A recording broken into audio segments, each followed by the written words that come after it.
Revelation of a public contractual worker. Gusto ba ng ice candy, Julius? Ha? Sige, salamat. May umo kasi ako. Saka may sipon pa. Sige ka, pag hindi ka tumigil ng ice candy, hindi ka pwedeng magtrabaho sa isang public agency. Yan ang unang sinabi sa akin nang una akong pumasok sa isang public agency. At nalaman ko na napaka-importante na tumikim ng ice candy kung gusto nating magtrabaho o tumagal sa isang public agency. Napakadali ng proseso ng pagkakapasok ko sa isang public agency.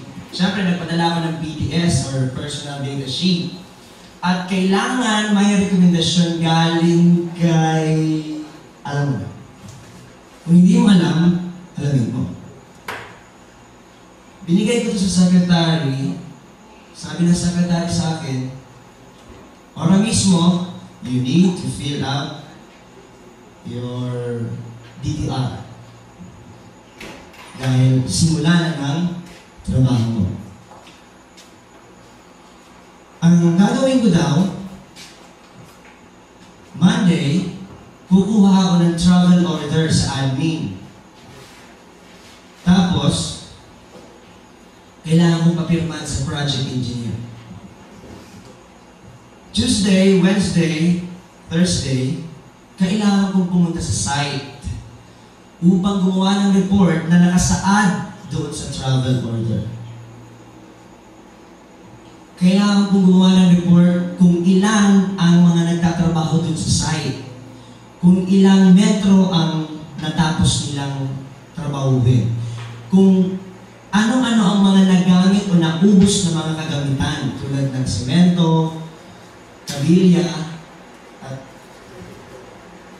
kung ano pang gagamitan na ginagamit doon sa site.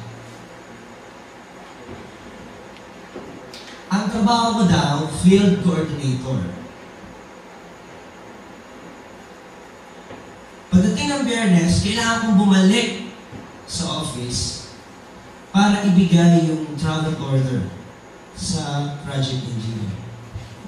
So, Monday to Friday, ganun yung aking routine.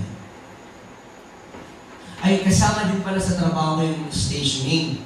Survey yan ng site. Yung mga site kasi sila-survey, halimbawa, kasi may mga site na kailangan pang improve or kailangan trabahuin tulad ng dige, road wing, kalye. So, kasama yun sa trabaho ko, yung stationing.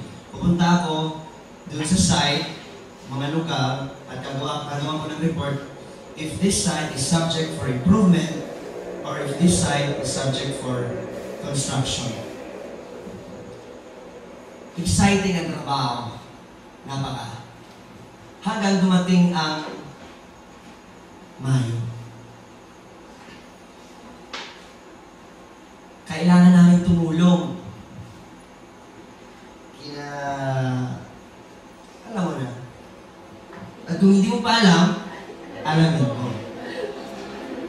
Kailangan namin maglagay ng streamer, poster, tickets, paraphernalia. Palibasa, gusto ko talagang pagtrabaho sa isang public agency. So, tumigil mo ng tumigil ng ice cream. Kahit na ako'y may ubot, may sipon, at masakit sa aking kalooban, ako'y tumigil ng ice candy. Pero pag-isip-isip ko, kung sa bagay, masarap yung ice candy. Summer, May, so tama-tama. So, okay na. Masaya dahil marami akong nakatrabaho. Pag salary, aabangan na yung yayain sa inuman. Yung iba nangungutang dahil yung nagkasakit ang kanilang anak at nag-cash advance na. Kaya sa katrabaho na lang nangungutang. Kasi meron doon na nagpapautang 10% discount. Patok yung business na yun dahil maraming nangungutang doon. Especially mga job orders lang tulad namin. Last December pala, umulan ng swerte doon. Separate pa yun sa bonus na. Kasi yung mga bigati na trabador, mga big shot na employees doon, namumundod ng pera. Literally. Especially sa amin ng mga job orders. Pero ito ang magaling sa amin. Meron doon na mag-ama, mag-tiya, mag-tiyo, mag-asawa, mag-syota, mag-kapatid, na nagtatrabaho. Meron nga doon na kahit estudyante pa lang ay nagtatrabaho na. Hindi naman kasi tinitingnan doon kung ano ang natapos mo. High school or college. Kasi kahit undergrad ka, basta may kilala ka, marunong kang tumikim sa mga candies. Tiyak! Pasok ka sa isang public agency.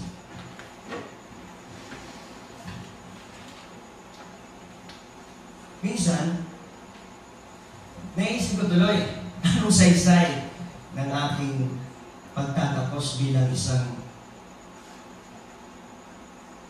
civil engineer. 5 years, nag-iyon. Tapos, may mga undergrad na nagtatrabaho doon kasama na sa payroll.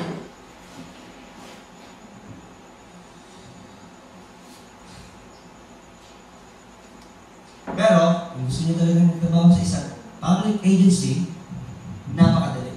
Kailangan nyo tumikim at tumikim ng ice candy. Kailangan nyo hanapin si Chong at gumawa kayo ng recommendation galing kay ano mo niya? Kung kanino, kung hindi nyo alam niyo. Revelation of a public contractual worker.